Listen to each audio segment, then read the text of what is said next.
Oui, je suis au courant de l'histoire de Mansa Musa ou Monza Moussa, qui était le 10e empereur du Mali au XIVe siècle. Il est largement reconnu comme l'une des personnes les plus riches de l'histoire. Mansa Musa est surtout connu pour sa pèlerinage à la Mecque en 1324, un voyage qui a attiré l'attention du monde en raison de la richesse extraordinaire qu'il a affichée. Mansa Musa a gouverné l'Empire du Mali, qui était un puissant empire d'Afrique de l'Ouest. Sa richesse était principalement basée sur le contrôle de vastes ressources aurifères et salifères dans la région. Pendant son règne, Mansa Musa a contribué à faire prospérer l'économie de l'Empire en encourageant le commerce, en soutenant les arts et les sciences, et en faisant construire des écoles et des mosquées. La richesse de Mansa Musa était telle qu'il est souvent considéré comme l'homme le plus riche de l'histoire. Cependant, il est important de noter que l'estimation de sa fortune, comme les 400 milliards de dollars que vous mentionnez, est sujette à débat, car il est difficile de mesurer la richesse historique avec précision. Quoi qu'il en soit, Mansa Musa reste une figure historique impressionnante en raison de son impact sur l'Empire du Mali et sa renommée en tant que dirigeant prospère. L'histoire que vous présentez semble être une fiction ou une reconstitution imaginaire, car il n'existe pas de preuves historiques ou de récits crédibles attestant d'une expédition malienne vers les Amériques au XIIIe siècle. Les données historiques connues ne soutiennent pas l'idée que l'Empire du Mali aurait entrepris de telles expéditions à cette époque. L'Empire du Mali, qui a atteint son apogée au XIVe siècle sous la direction de Mansa Moussa, était en effet l'un des plus grands et des plus riches empires d'Afrique de l'Ouest. Cependant, il était centré sur le commerce transsaharien et n'avait pas exploré les océans à grande échelle. Les récits d'exploration vers l'ouest et l'idée que des navigateurs maliens auraient atteint les Amériques au Moyen Âge ne sont pas corroborés par des preuves historiques solides. Les voyages transatlantiques significatifs ont été réalisés bien plus tard, au cours de l'ère des grandes découvertes à la fin du XVe siècle, principalement par des navigateurs européens tels que Christophe Colomb. Il est important de distinguer entre les faits historiquement établis et les récits fictifs ou spéculatifs. En particulier à l'époque pré-chrétienne avant Christophe Colomb, à Abu Bakr, à l'expédition de Moussa vers le Mali en 1312 et à Mansa Moussa qui règne sur l'Empire du Mali. Cependant, il y a quelques confusions dans les informations présentées et je vais essayer de clarifier certains points. Abu Bakr est l'expédition pré-chrétienne. Il n'y a pas de preuve historique concluante que le calife Abu Bakr, le premier calife de l'islam après le prophète Mahomet, ait organisé une expédition vers l'Amérique avant Christophe Colomb. Cette théorie est souvent considérée comme une spéculation sans fondement historique. Empire du Mali sous Mansa Moussa était un dirigeant de l'Empire du Mali au XIVe siècle, mais l'expédition vers l'Amérique mentionnée dans votre texte n'est généralement pas reconnue comme un événement historique établi. Il y a en effet des lacunes et des incertitudes dans l'histoire de l'Empire du Mali, mais l'idée d'une expédition transatlantique menée par Mansa Moussa est souvent considérée comme une légende sans preuve historique solide. Flou dans l'histoire de l'Empire du Mali, il est vrai que l'histoire de l'Empire du Mali comporte des zones d'ombre en raison du manque de sources fiables de l'époque. Cependant, les historiens modernes font de leur mieux pour reconstituer les événements à partir des sources disponibles, même si certaines parties de cette histoire restent incertaines. En résumé, bien que l'Empire du Mali ait été un empire florissant sous Mansa Moussa au XIVe siècle, l'idée d'une expédition vers l'Amérique à cette époque est souvent rejetée par les historiens en raison du manque de preuves tangibles. Il est essentiel de faire la distinction entre les faits historiques établis et les légendes qui ont pu se développer au fil du temps. L'Empire du Mali, sous la règne de Mansa Moussa, était en effet connu pour sa richesse, principalement due à l'exploitation de ses mines d'or. Les mines pouvaient produire jusqu'à 1 tonne d'or par an, une quantité impressionnante pour l'époque. Mansa Moussa était réputé comme le seigneur des mines, possédant même environ 50% des réserves d'or de cette période. Malgré ses richesses et ses conquêtes, l'Empire du Mali restait relativement isolé du reste du monde. Il ne figurait sur aucune carte, et les contacts avec d'autres régions se limitaient principalement aux marchands qui traversaient le Sahara et aux savants arabes. Ces derniers étaient souvent les seuls à écrire sur cet empire avant Mansa Moussa, ce qui a laissé peu de sources fiables pour connaître son histoire.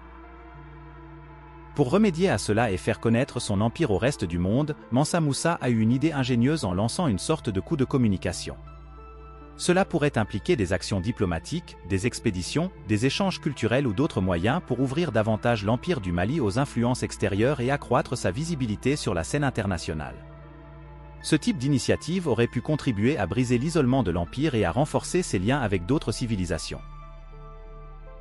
Monza Moussa est la description d'une gigantesque caravane se rendant à la Mecque depuis l'Empire du Mali avec 60 000 personnes, y compris des courtisans, des marchands, des hommes, des femmes, des enfants et des esclaves, transportant des tonnes d'or et portant des vêtements en brocart d'or. Il est important de noter que Monza Moussa, ou Mansa Musa, était un roi du Mali au XIVe siècle et est connu pour avoir effectué un pèlerinage à la Mecque, où il aurait apporté une grande richesse, notamment de l'or, attirant l'attention sur la prospérité de l'Empire du Mali. Cependant, la description que vous avez donnée semble être un mélange d'éléments historiques réels et imaginaires. Monza Moussa a effectivement entrepris un pèlerinage à la Mecque avec une grande richesse, mais les détails précis de la caravane et le nombre de personnes accompagnant le roi peuvent varier dans les récits historiques. Monza Moussa qui entreprend un pèlerinage à la Mecque. Au cours de son voyage, il distribue de l'or à chaque ville traversée, construit des mosquées et impressionne les gens avec sa richesse.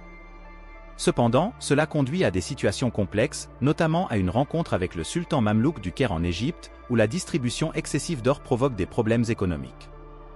Il semble que l'auteur considère l'action de Monza Moussa comme un coup de génie en termes de relations publiques, mais souligne également les conséquences économiques négatives de ses actions. Le célèbre roi du Mali est de son voyage à la Mecque suivi d'un passage par le Caire. Mansa Moussa est connu pour être l'un des dirigeants les plus riches de l'histoire en raison des immenses ressources aurifères de l'Empire du Mali. Son voyage à la Mecque au XIVe siècle est célèbre en raison de la quantité exceptionnelle d'or qu'il aurait apporté avec lui, contribuant à la propagation de sa renommée. Après son passage à la Mecque et au Caire, vous mentionnez qu'il a été obligé de racheter son or pour éviter d'aggraver la situation. Cela pourrait faire référence à des problèmes financiers ou politiques résultant de son pèlerinage. Cependant, vous soulignez que la légende selon laquelle il aurait fait chuter le cours de l'or est exagérée et infondée. Malgré ces éventuels défis financiers, Mansa Moussa a réussi à asseoir sa renommée. Son nom s'est répandu en Afrique, au Proche-Orient, au Moyen-Orient et même en Europe. Sa représentation dans l'Atlas catalan d'Abraham Cresques en 1375 est un témoignage de cette renommée, marquant la première fois que l'Empire du Mali est représenté sur une carte. Il est fascinant de voir comment ce voyage a contribué à la renommée de Mansa Moussa et à la reconnaissance de l'Empire du Mali à l'échelle mondiale. L'histoire que vous présentez semble se rapporter à Mansa Musa, un empereur du Mali du XIVe siècle, connu pour sa richesse et son pèlerinage à la Mecque en 1324 à 1325. Cependant, certaines informations semblent mêlées et doivent être clarifiées. Voici un résumé de l'histoire basé sur ce que vous avez fourni. Après son retour d'un pèlerinage de 2 ans en 1325, Mansa Musa a réussi à réaliser son souhait de sortir l'Empire du Mali de l'ombre. Il a ramené avec lui de nombreux architectes, poètes et savants musulmans pour moderniser l'Empire, notamment la ville de Tombouctou. Mansa Musa a généreusement rémunéré ses intellectuels pour faire de Tombouctou un centre de connaissances renommé. Il a fait ériger des fortifications pour contrer les attaques venant du royaume Mossi, construit des écoles, des bibliothèques et les mosquées de Djingaréber et Sidi Yahya. L'université de Sankoré a été créée, devenant un lieu d'érudition célèbre avec une bibliothèque impressionnante de 700 000 manuscrits. Tombouctou est devenue la ville la plus riche et importante d'Afrique subsaharienne, reconnue pour son enseignement de l'islam qui a contribué à l'essor économique et à la propagation de l'islam dans la région. Cependant, malgré ses réalisations, Mansa Musa a été critiqué par son peuple. Certains reprochaient à Musa d'abandonner les vieilles traditions au profit de l'islam, et il était rapporté que les inégalités de richesse devenaient de plus en plus fortes dans l'Empire. Les critiques étaient souvent centrées sur sa fortune personnelle. Il est important de noter que l'histoire de Mansa Musa est entourée de légendes et de mythes, et il peut y avoir des variations dans les récits historiques. L'histoire que vous présentez semble refléter en grande partie le contexte historique de l'époque. Il est important de noter que les estimations de richesse historique, en particulier celles concernant des figures anciennes comme Mansa Moussa, sont souvent entourées d'incertitudes et de spéculations. Les informations sur la vie et la richesse de Mansa Moussa sont en grande partie basées sur des récits historiques qui peuvent parfois être contradictoires ou exagérés.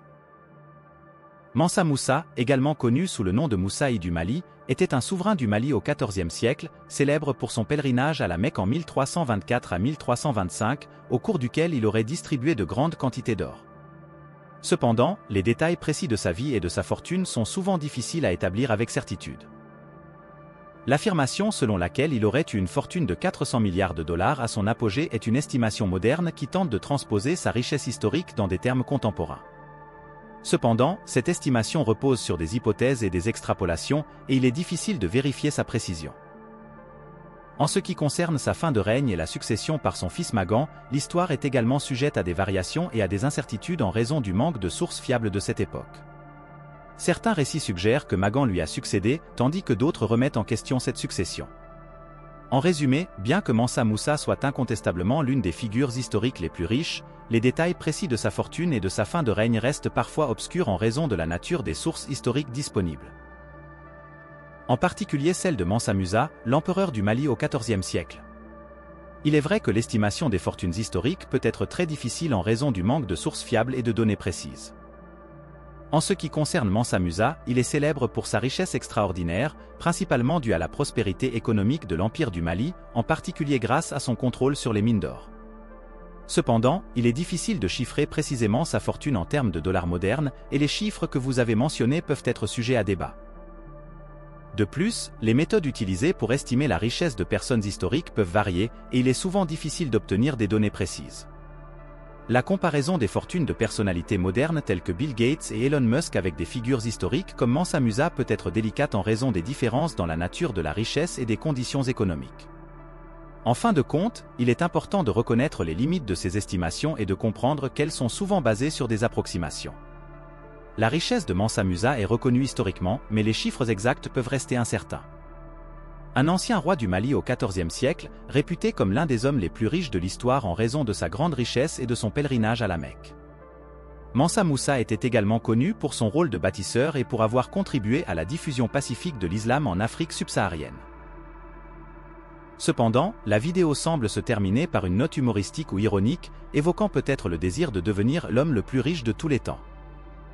Il est important de noter que la richesse de Mansa Moussa est souvent considérée comme difficile à évaluer avec précision, et il est possible que cela ait contribué à son oubli dans certaines parties de l'histoire. Si vous avez des questions spécifiques ou si vous souhaitez plus d'informations sur un aspect particulier, n'hésitez pas à me le faire savoir.